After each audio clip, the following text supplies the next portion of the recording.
Hello and welcome to एडॉन। हमारा आज का क्वेश्चन है, derive the expression for fringe width in Young's double slit experiment. So हम यंग्स डबल स्लिट एक्सपेरिमेंट को समझेंगे जो कि इंटरफेरेंस ऑफ लाइट पर बेस्ड है। देन हम इसका फ्रिंज विथ कैलकुलेट करेंगे। So Young's double slit experiment के होने के लिए सबसे पहला प्री रिक्विजिट ये है कि लाइट वेव्स कोहेरेंट नेचर की होनी चाहिए, यानी लाइट वेव्स के बीच एक कांस्टेंट फेज डिफरेंस होना चाहिए ताकि जब स्क्रीन में इंटरफेरेंस पैटर्न बने तो वो डिस्टिंक्ट हो, यानी क्लियरली विजिबल हो। ओके, सो सबसे पहले हम इसका एक्सपेरिमेंटल अरेंजमेंट समझते हैं। सो इस फेनोमेनन को सबसे पहले थॉमस यंग ने एक्सपेरिमेंटली वेरीफाई किया था जब उन्होंने एक सनलाइट को एक नैरो स्लिट से पास किया था। देन उस नैरो स्लिट से आते हुए लाइट को उन्होंने दो अलग अलग स्लिट्स में से पास किया, देन इंटरफेरेंस पैटर्न को ऑब्जर्व किया।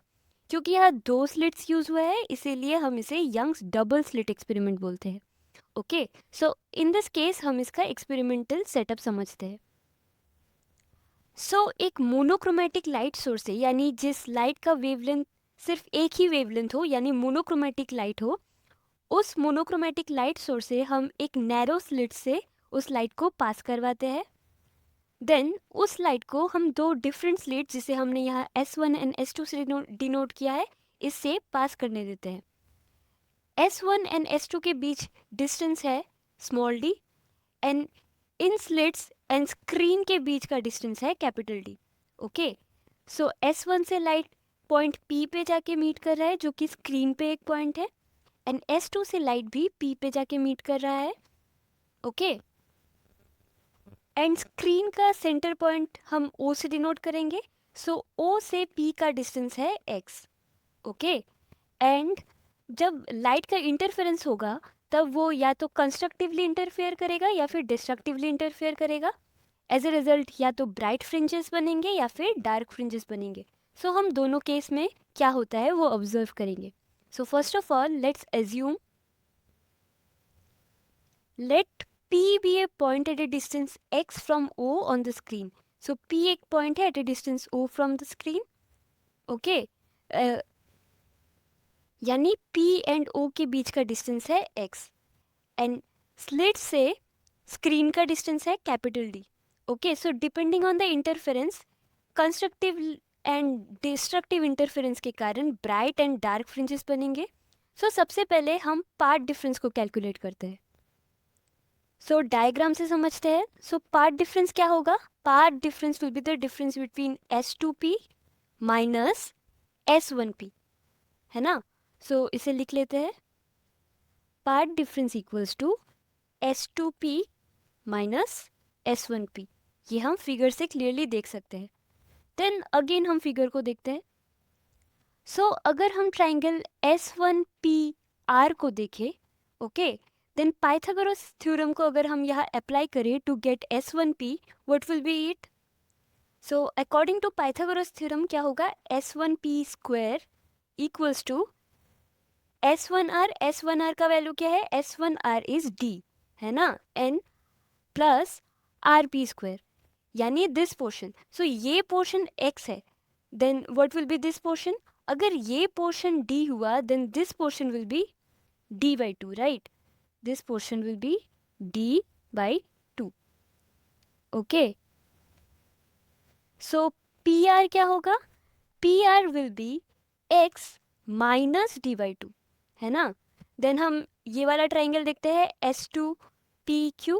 इन triangle S2PQ we can see applying Pythagoras theorem, हम देख सकते हैं कि S2P square will be equals to S2Q square plus PQ square, यानी D प्लस x तो है ही, then this distance will be D by 2, then this will be x plus D by 2. So let's write it first. From triangle S1PR and triangle S2PR PQ हमने Pythagoras theorem का apply किया, then what did we get? S1P square equals to D square plus x minus D by 2 का whole square, and similarly S2P square क्या है? Equals to D square plus x plus D by two square. So अभी हमें path difference को calculate करना है। So path difference will be what? Path difference S2p square minus S1p square, यानी simply हम इनका वैल्यूज लिखेंगे। This will be D square plus x minus D by two का whole square minus D square minus x plus D by two का whole square.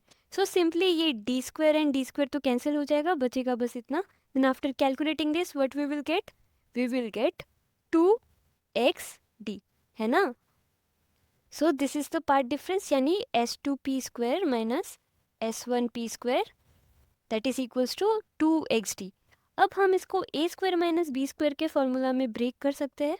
This will B S2p plus S1p, है ना, S2p minus S1p, a square minus b square equals to a plus b minus into a minus b। Now from the figure we can see that S2p and S1p का value कितना है? Let's see this. S1p and S2p का value almost d के equal है ना। सो हम उसको d के जगह सब्सटीट्यूट कर सकते हैं। Since S2p plus S1p is almost equals to 2d, क्योंकि d plus d 2d, then we can simply write S2p minus S1p, ये पोर्शन इक्वल होगा 2xd के, है ना। So this will be 2xd and S2p plus S1p को हमने 2d से substitute किया, then we can write 2d, then simply 2 and 2 cancel, then बचेगा सिर्फ xd बाई कैपिटल D। ये हमारा पार्ट डिफरेंस है। अब हम जानते हैं कि कंस्ट्रक्टिव एंड डिस्ट्रक्टिव इंटरफेरेंस के लिए हमें पार्ट डिफरेंस का कुछ पर्टिकुलर वैल्यू चाहिए होता है। So in case of constructive interference, यानी जब ब्राइट फ्रिंजेस बनेंगे, यानी जब पॉइंट पी पे जब कंस्ट्रक्टिव इंटरफेरेंस होगा यानी ब्राइट फ्रिंजेस बनेंगे, तब part difference should B integral multiple of lambda, हम ये जानते हैं। सो ये कंस्ट्रक्टिव इंटरफेरेंस का कंडीशन होता है। So let's write it. For constructive interference क्या होगा condition?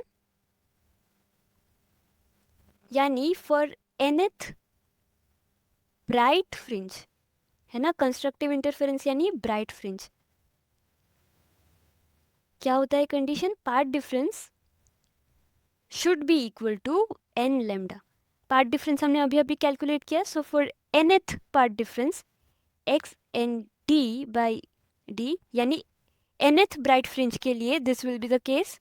n can be any integer 1 2 3, integral multiple है। This is the condition for constructive interference. So हमें फ्रिंज विड्थ कैलकुलेट करना है, सो हमें xn का ज़रूरत है। So we will rearrange this equation, n lambda capital D divided by d, ये है nth ब्राइट फ्रिंज के लिए। So n plus 1th bright fringe के लिए क्या होगा?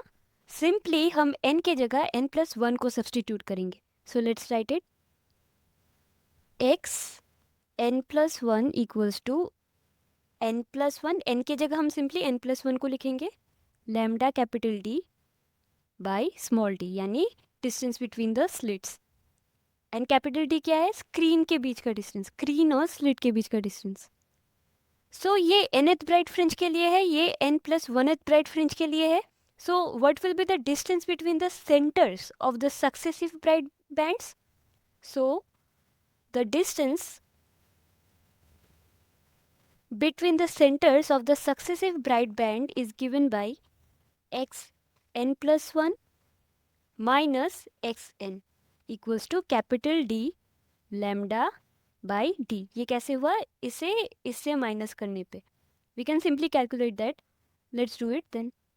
So अगर हम इसे ब्रैकेट से निकालेंगे then n वाला पार्ट कैंसिल हो जाएगा, सिर्फ बचेगा lambda D by D। यही है the distance between the centres of successive bright bands. अब हम सिमिलरली डार्क बैंड के लिए कैलकुलेट करेंगे। So in case of nth dark band, the part difference का कंडीशन क्या होता है for destructive interference?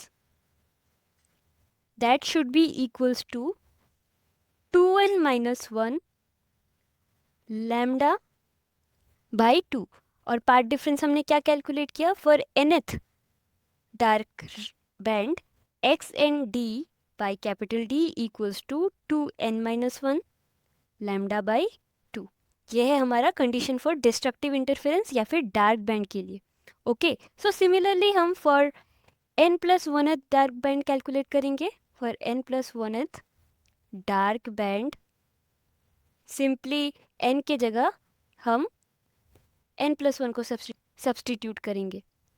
So simply n के जगह 2 n प्लस वन को लिखेंगे minus 1 n lambda by 2. So again similarly हम distance between successive dark band को कैलकुलेट करेंगे. So the distance between again similarly हम x n plus oneth dark band को x nth dark band से minus करेंगे. So after calculating this will be capital D by d two n plus one minus 2n minus 1. हमने capital D by d को common ले लिया for calculation simplification lambda by 2.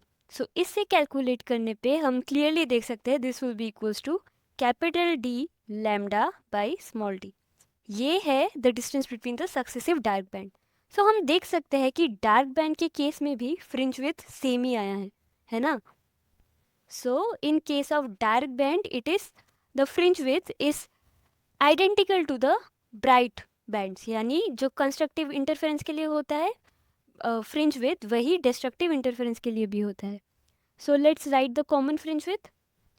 The distance between the centers of two consecutive bright or dark bands is known as what?